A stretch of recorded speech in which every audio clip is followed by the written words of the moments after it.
Welcome to the War in Heaven podcast. I am Austin Hepworth. I'm here along with Michael Hepworth. Today we are going to talk about peacemaking and peacemakers. The Bible says that peacemakers are blessed. God encourages us to be peacemakers. And I think this is maybe an art or a effort that perhaps we could pick up again in our current society. There's a lot of contention, a lot of division. And so we want to talk about it from the War in Heaven perspective to understand what we're really responsible for with peacemaking, because we ultimately can't decide for somebody else. And there's no guarantee that all peacemaking efforts will be successful. But again, looking at the way that God works and tying this into agency and some of what it means to be human and have life itself. So if we think back on the War in Heaven, what it means, we believe that a third of the hosts of heaven, or a third part, as people like, it says in the scripture, a third part of the host of heaven followed after Satan, and they were cast out. They no longer had a place in heaven because of the evil they chose to follow.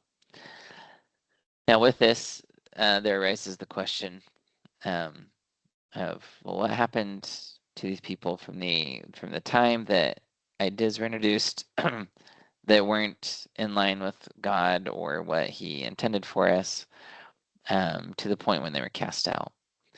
And there's certainly always a line at some point at which other action besides peacemaking has to be taken. We can see that with the War in Heaven. There was a point at which people were cast out. But I believe very strongly, and I don't have scriptures to back this up necessarily. Well, I guess kind of, but I believe that that we spent a lot of time in the War in Heaven working to speak, to teach, to try and convince people to give them an opportunity or a chance. And I believe very strongly that it wasn't until people had made the decision on their own volition and fully rejected what God offered that there was any type of casting out or expulsion from heaven. I, for any degree of time, that people were cast out of heaven based on a mistake they made or something that they didn't understand. A lot of people like to say that Satan deceived those who followed him. But if that's the case and they were kicked out of heaven and suffered eternal punishment for it, I don't see how God would be just for kicking them out over a mistaken belief. And that would presume that Satan had more power to deceive than God had power to correct. And so as I look at this, again, it goes back to this place of agency and choice. At some point, we all make our own decisions. If you look at how we as humans work here, though, we are very complicated beings. We don't always understand why we decide to do something. We've all made decisions where we think back and we go, yeah, I don't know why I thought that was a good idea at the time. But we often make decisions based on fear, based on surprise, based on pride, maybe based on lust. We make decisions based on hatred, anger, love. All types of things influence our decisions. And we may become Twitter pated at some point and, make some rash decisions or send a bunch of money to someone or give money to someone, buy them a nice gift, hoping they'll like us in return. And they don't, and we regret it later. But again, this is to point out that when we make decisions, we're here on earth. We don't have everything laid before us, and there's emotions that impact our decision-making process. So when I view the role of a peacemaker, one of the ways I see it is that our job is to try and cut through those emotions to get to the core, to get to the person or the agent, and the agent or the heart of agency, whatever it is that makes that decision, to allow that to operate fully. Now, again, that doesn't mean they'll always choose what we hope. People could still make the decision to do wrong. But the peacemakers, I believe, give people a chance to recognize, hey, many decisions are made based on feelings and emotions. And those aren't always honest, those aren't always accurate. And we're going to take time to try and cut through these, to try and break those down, to get to a place where we can make, or people can make decisions without those external factors influencing them, those external emotions and things. And that's one of the aspects of peacemaking. And we certainly see a lot of division in our country. We talk about it a lot. We see conflict and anger. But we also see people doing amazing things. We see people that help others, that come together, that support each other, that work across political aisles, different things. And there's many people that do that, but they don't make the news. And so I don't want to pretend like our whole country is, at war with each other or in conflict with each other. But I do believe that all of us can benefit from better learning the skills of peacemaking, which is to try and become at peace with ourselves and those around us. And ultimately, to do this, we really have to focus on what's inside of us, because I can't control somebody else. I can't force someone to do something. And even some people believe that, the way we bring peace is to have the most weapons. And while there's an element of, I'd say, an element of reality to the fact that people may not come to war with you directly, talking physical war, um, you're probably not going to go to their place either. You're not going to feel safe going to their land or their country if the only reason they haven't attacked is because you have bigger weapons. That is a very, very superficial, basic level of peace. We're talking about getting down to the point of working to get rid of the hatred, working to resolve these conflicts in the first place so that, ideally weapons wouldn't even be needed because we can produce a situation of peace. And again, that work, the fascinating thing about that work is it's tied to agency. But that also means it's tied to each one of us. We are a part of our world. We are a part of the conflict or the peace that people experience. So what are we doing? Are we living a life that puts more conflict into the world? Or are we living a life that puts more peace into it? Do we bring peace to those we associate with? Do we help cut through some of those emotional things, those conflicts, and get down to the fact that there's people and that, from my perspective, most of us are good? It's one of the things that we often, I think, forget is from the war in heaven perspective, those on the earth are those that chose to do what was right before. They accepted life. They accepted what it meant. And inside each of us, there's a peace that can reawaken if we pursue that. Um, so we have a couple of things to talk about today, but first I want to check in with Michael, see what some of his initial thoughts on peace and peacemaking are, and then we can go from there. Yeah, I want to piggyback really quick off when you were talking about when there's two groups of people, one is really strong. You sometimes we call that peace because there's no active war. I consider two individuals where neither one likes each other very much. They would like to hurt each other. One of the individuals is really strong, and so they could hurt the other one if they wanted to, but they kind of ignore the other person. The other person really resents that person for their strength. And you could say that there's peace if they're not fighting, but the resentment between the two, I don't think we could determine as peace. And the one individual who maybe isn't as strong will still be seeking for ways to injure the other one who is strong. And just wouldn't be direct attacks, be other things that they could think of doing. So it's not necessarily when we want peace, we just need to be stronger. I think peace is not submission. You cannot subdue someone and call that peace. There's still resentment there, and they will take any opportunity they can to hurt you. Peace is where the two sides come to an understanding with each other and willfully interact in a peaceful manner. And so it has to be something more than we can beat you in war. I can beat you in a physical altercation. Um, it has to be something that, as you pointed out, getting down to the agents in both individuals and how they interact with each other. And it seems that in society today, we really like we want our point of view to be right, or we feel strongly about something. We feel that it's very important, and when somebody disagrees with that, we're afraid that maybe they will sway people to think differently than me, and things won't continue to go in the same manner as they used to. And we usually use that as some sort of justification to attack others verbally, to use strong language to call them out, to maybe personally attack them, trying to discredit their word. And that, I think, is what we experience a lot of today. Instead of trying to meet somebody where they are and understand their point of view, and even at the end, if you both disagree, when you do something like that, there will be peace between the two of you, and so your disagreements are peaceful. And whether one person gets their way or the other person gets their way, you can still work with each other because you've come together to where you've understood each other instead of just attacking, attacking, attacking. And if that person wins any kind of power, they're not going to be willing to work with you at all. And I see that in politics, particularly. I'll see that in communities and neighborhoods where certain neighbors have just got to the point where they dislike each other so much. They can't work together. They're doing little things to try to get on each other's nerves, and it ruins the ability of people to find peace in their own life.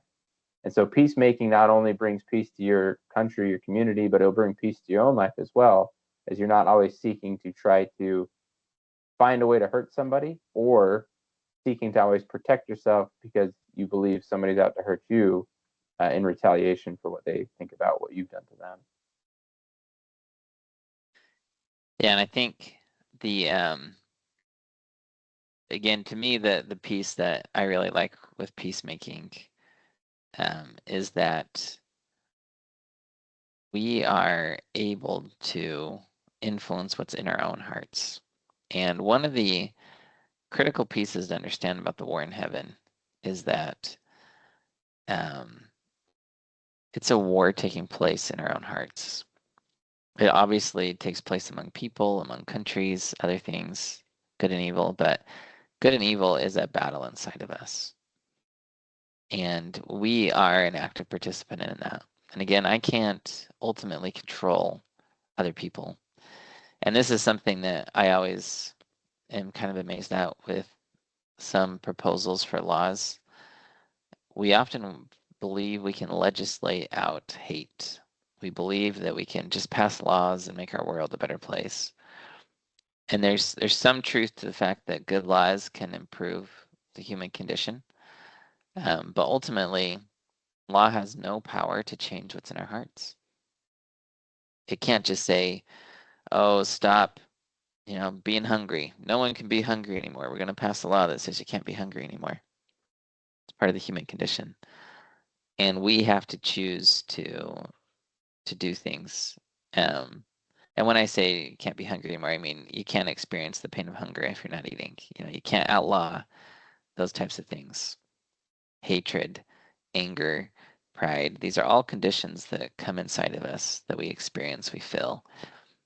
And so on this journey of peace, it's really a journey through our own heart. We're looking to conquer what's inside of us. Can we bring peace even inside our own being? Now, to do that, we have to start looking at our relationships and situations.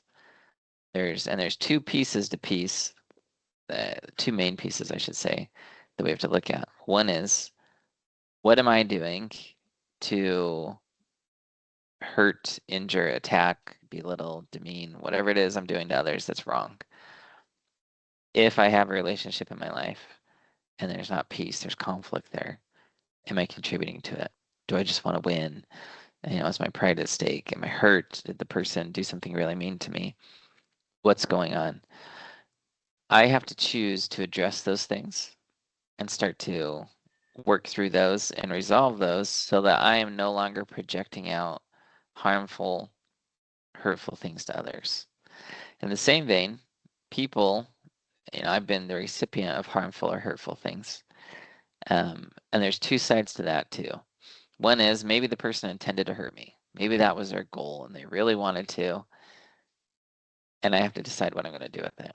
The second is maybe the person really didn't mean to hurt me, and I just took it completely wrong because I didn't understand what was in them. I didn't understand everything going on in their life. And either way, I have to choose how I'm going to handle that situation. And ultimately, to be a peacemaker, we have to be willing to forgive. This is where Christ and the doctrine of repentance and forgiveness comes in so strong. We will never be at peace until we can let go of those harms that people have sent to us and move on from them. We can truly stop holding on to those. We can be healed. This comes through Christ. And again, whether it was intentional, whether it wasn't, we have to choose to let go still. Even if someone wanted to hurt me, why do I have to hate them? Why do I have to let that rob me of peace? If someone did not intend to hurt me and it was an accident or I took it that way, even more so, how much more should I forgive in those situations? And that frees me. It frees me from needing to respond out of pain, out of anger, out of hurt, out of spite. Forgiveness is this amazing gift that comes. And so on this peacemaking journey, as we're looking at our own hearts, again, we have to go through, and on the repentant side, we have to change what we've done to harm others. And we have to let go of the harm that others have inflicted on us.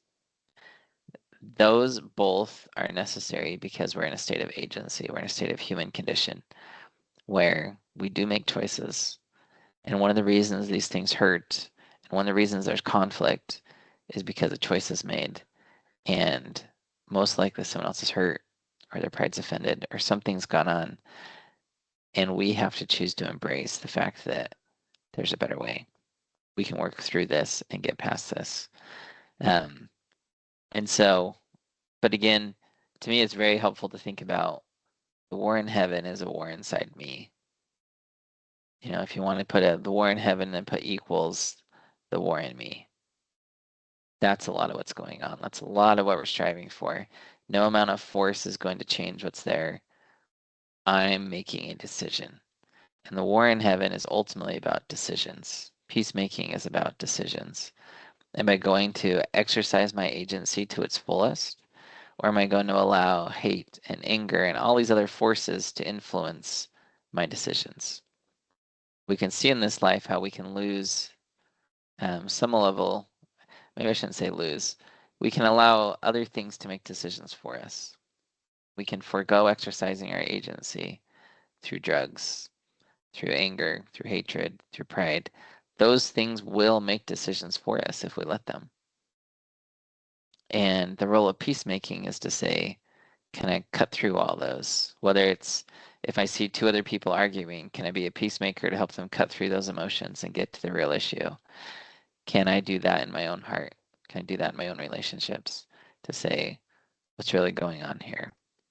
And can I do it in a way that's not going to compound that? These things take practice ultimately, but this is an exercise of life itself. What are we going to make our decisions based off of? Based off what we want, or based off what pride tells us, or based off what anger tells us?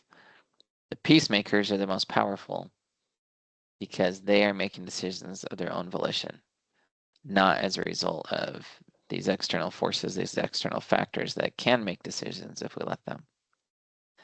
Michael, curious what your thoughts are on some of those things.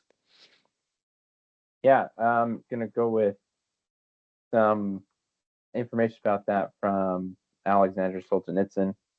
He wrote 3 volumes called the Gulag Archipelago. He was a Russian who was imprisoned for writing a letter that was critical of some leaders in government. The letter was read by not the friend that he sent it to, but some leaders in the army, and they sent him to be in prison for over a decade because of that. He really interesting man because you'd think he'd be super embittered for the treatment he received. He'd fought in wars for Russia. He tried to um, protect his homeland, and the way they treated him was to send him to a prison and put him at hard labor for over a decade. But he wrote this. He said, "In my most evil moments, I was convinced that I was doing good, and I was well supplied with systematic arguments." And that I find that one really interesting because I think we all do that to ourselves. When we're doing things, we're usually able to justify our actions. And he says it was his most evil moments that he was convinced he was doing good. He continues, "And it was only when I lay there on rotting prison straw that I sensed within myself the first strings of good. Gradually, it was disclosed to me that the line separating good and evil passes not through states, nor between classes, nor between political parties either, but right through every human heart." So he's been ill-treated by his government, by people around him, and his conclusion is the line that divides good and evil runs through every human heart, not between classes, states, or political parties. Really interesting thing to say, given his history. Um, Jordan Peterson kind of expounded on that idea. He said, "In the political realm, in some sense, you have to defeat your enemy because you have to win the election and the other people have to lose. It's a binary choice." When we talk about politics, hot point of contention in our country, and we tend to look at the side that disagrees with us or is voting for somebody we disagree with as the enemy. We need to defeat them. That's the language we use a lot. We need to win. The opposition needs to lose. We need to defeat our enemy. He said, "But so often I see in partisan discussion the proclivity to assume that all the ill will and malevolence resides on the other side of the chamber, and that's a big mistake. We all need a place to place the existence of malevolence, because malevolence clearly exists, and we all suffer from the weight of malevolent history. But the best way to localize that malevolence is inside you, and to remember that the enemy that you are fighting with, the greatest enemy you will ever fight with, is in your own heart." So we see evil. I think that's what he's getting at. We can see its effects in the world, and we seek to have a place to put it. We're looking to blame, we're looking to understand, to justify why bad things happen or good things happen. And we tend to label people, groups, ideas, instead of looking at our own heart and saying, what part of me is that evil that I'm seeing in the world, and what part of me is that good? It's that line that divides it is in our own hearts.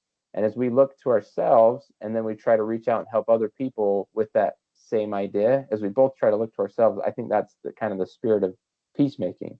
To understand that we're differing individuals, we have different understanding, different desires, different tastes, different hopes, and that may lead to disagreement, but then it doesn't have to lead to hate. Hate is that evil that comes out of that. Somebody's different than me. I feel like they're going to make life difficult for me. And then I start to hate them for it. But we're all kind of on that same journey of trying to better ourselves and those around us. And we all have different ideas. And to assign those around us as holding all the evil there is in the world is not only wrong, but it's hypocritical, not being able to acknowledge the own evil that exists in our own hearts. And so the spirit of that is to understand that we're an agent. We have to attend to ourself. That's what we have the control over. And then with that spirit of peacemaking, we can reach out to others.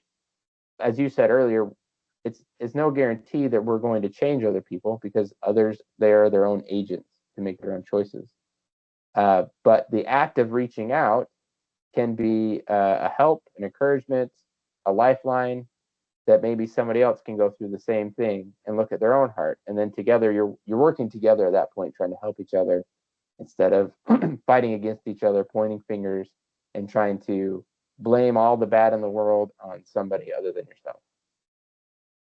Yeah, and one of the things that I feel with it is if we're able to reach out with the spirit of peace and really pursue that, then we have this opportunity to, again, cut away the other things that influence choices and decisions and make it so that people get to choose and they get to try and do what is right based on, an actual decision of their choice and their agency. Because if someone's responding out of pain, or if they're responding out of hate, and we can remove those emotions, then what decisions will that person make? And for our society, again, I think we'll see amazing things if we can cut out some of those things. We cut out that in all of our interactions, or we can help cut it out, I should say, if we can reduce it in ourselves and truly approach someone with a spirit of peace. And it's possible to experience hate from someone, experience anger from someone, and not have that impact us. We can become free of those impacting our decision-making process. That's the most free state to be in. If you want a state of liberty, then you want to be able to be in a state where others don't control you, where the emotions don't control you, where the vices of this world don't control you. You want to be a full agent where you make decisions. And that is a very neat place to be. And that's a journey. We're not pretending like it happens immediately. But on that journey aspect too, to go from the individual level a little bit to the big national level or state level, here in our country, we have something amazing we call the Constitution, and it gave us a form of government that's never existed before. And this form of government was very interesting. In the world before, basically in virtually all recorded history we know of, the way to govern and rule was by those who had bigger armies. And they just come and take what they wanted, and it was a kill or be killed type world for the most part, where we fought over land, we fought over things, people would take things, you had to defend yourself, you had to do all these different things. And the Constitution helped break out of that by creating a rule of law. And the law is enforced and it's enacted through, in some form or another, at some level, kind of the collective voice of people. Now, there's exceptions to that, things happen. But overall, as a person, I still have the full right to insert myself into American politics. I can run for office. Um, I can go up to the legislature. I can propose laws. I can draft them. I can take them to legislative representatives, say, hey, can you run this? And there's certainly, again, there's no one person that can do everything in politics. And that's still one of the geniuses of the American system, is that no one person can do it all. But I have the potential to be a very strong participant in the process. And when we have something like the Constitution that lets us be part of the process, I believe very strongly that the moral expectation placed upon us by God is very high, that we have to try and we have to expend a great deal of effort. We may have to expend 20 or 30 years or 40 years or 50 years trying to change things. And the way that we try and do that, one of the most powerful forms to bring peace is through the spoken word. We need to use the words inside of us. We need to share truth with others. And the framework of the Constitution, the fact that it removed it from kings, it removed it from one person having the power just to say, I really don't like you, off with your head, changed a lot of the moral framework associated with the extent that we're supposed to go through to work to bring peace, to work to use our words to convince. And ultimately, our words are one of the most powerful things we have in the peacemaker's arsenal, if you want to call it that. We need to practice speaking. And not only speaking, I'm not saying we have to become super eloquent and be able to say everything super pretty or beautiful. We need to practice speaking from a place of peace, where our hearts are at peace and where we offer things. Now, it's possible with all the human conditions we experience, I may need to work on anger and get to a place where anger is no longer impacting me. And as I do that, and as I speak from a place of no anger, my ability to influence is going to increase. I may still have to work on pride. I may still have to work on pain or emotional issues or whatever else there is as well. But every step forward I can take in bringing peace to my own heart increases my ability to bring peace to other relationships around me. And we need to practice both. We need to practice looking inward, and we need to practice reflecting that outward. And that comes through the words we speak, the emotions we use with them, the tones we use with them, the spirit of connectivity we're seeking. And as we do that, things can change. There are many things in America that have changed over many, many years. Today is Martin Luther King Jr. Day. And if you look at the power of his speech and the things that he encouraged people to do or not to do, over time it changed hearts. It's one of the reasons why he's celebrated. And our words and actions can change hearts. It's okay if our words and actions only change the hearts of the people that listen to us, meaning our few friends or our few family members, because that's our sphere to bring peace in. But for each one of us, as we practice that, as we become better at it, our sphere will likely increase. There will likely be more people we come in contact with as well. But the national scale, and I often hear people say, "Oh, it's just time. We just need to go fight. We need to go revolt." And I say, no, that is not justified. When you still have the ability to insert yourself into the system, to work, to try and convince people to change their hearts and minds, you need to go to work and do that. That's what God expects of us, because each of us is valuable in God's eyes. Like you said, Michael, with placing that malevolence somewhere else, we often say, "Ooh, there's evil. I'm putting it here. I'm putting it here." But if we can't recognize that there's evil inside of us and we've done something wrong too, then we'll never be able to solve this problem. It'll often just be fighting, fighting, fighting till almost nothing's left. And the Book of Mormon has stories of two civilizations who fought this way. They ultimately placed the evil on each other and both viewed each other as evil. And they just continued fighting and fighting and fighting until they went extinct, or until one drove the other to extinction.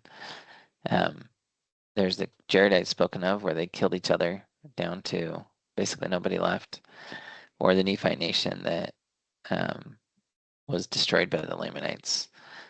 And these are powerful stories, but we have to remember that the same will happen in our own lives, in our own countries.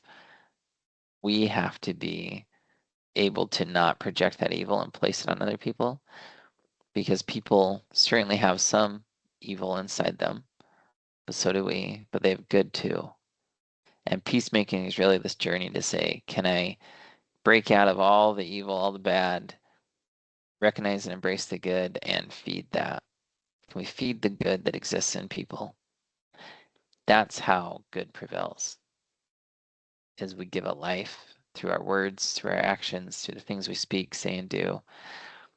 And we give it life in our hearts and in the hearts of others. Michael, curious if you have additional thoughts or things to comment on with that? Yeah, I'll just add this from Jordan Peterson. He said, "We have to live with each other. We need to put out our hands to those who oppose us, knowing full well that we might be burnt in the attempt to do so, but to do it nonetheless, and to keep doing it because all of the alternatives are much worse unless you want to see things burn." And I think that's an important point here. We need to continue to reach out to help out. We've discussed how some people say, well, it's too late. We've gone too far. We just need to revolt. Well, what does that look like? And how do you know you're going? You just want to burn it all to the ground. What does it look like when it comes back out of that? The alternative, the much better alternative, is to continue to reach out in peace and peacemaking opportunities. There's a lot of division, but it's not like there's a large consensus on a large number of topics. Uh, and by that I mean there's not one group 90% that believe one thing and 10% that believe another. It's widespread. You pick a different topic, and those who believe one way or the other just flips between groups frequently. We we reach out in peace because we need to work with each other. We need to live with each other. And if we prefer a world where we just uh, use vitriol in everything we say and just blame everything on somebody else, I think we're asking for our own lives to be pretty miserable. We'll just be unhappy because everything is somebody else's problem, and there's nothing we can do but be angry and maybe lash out at people. And Viktor Frankl said he was imprisoned in a concentration camp, and so that's a place where he has far fewer rights and abilities than most people who are alive today. And he said everything can be taken from a man but one thing, the last of the human freedoms, to choose one's attitude in any given set of circumstances, to choose one's own way. And I think when we're picking between being peacemakers and not, we're kind of choosing our attitude. We're saying, are we striving for hope and for peace and for a life that's full of those feelings, or are we saying I'm just going to be angry and frustrated? Because I'm choosing my attitude with my actions when I say I'm going to be a peacemaker or not. Your life will be in turmoil or it will be peaceful, and I think we choose that ourselves. We act as our own agents when we seek to be peacemakers or not. Yeah, I think those are great points to wrap this up on. That, yeah, again, it's up to us, and that can never be taken away from us. And ultimately, the fascinating thing about peace is that I believe most of us seek peace. We want to experience and feel peace. It's one of the things we pursue and look for. We turn to our laws to bring it to us, or to the police, or to the government, or to the next politician, or to, projecting benevolence onto someone else. But those won't ever produce peace. Peace comes through conquering what's inside of us, facing it, and giving grace to others. This forgiveness. It's ultimately Christ. He's the one that brings peace. And we have to accept him and embrace what he's given us. He's given us life, he's given us agency, and he's given us the ability to repent of the mistakes the wrongs we do, as well as forgive others and receive healing, to be made whole again, where we're back to a place of making our own decisions. That's life. That's freedom, where we are the ones making our decisions based on the things that matter the most to us. So, this Martin Luther King Jr. Day, we invite you to be a peacemaker, to think about that, and to realize that peace isn't passive. It doesn't just come. It's made through our efforts, through the words and the desires we have. And thanks for joining us this week, and we will follow up with you more in future episodes.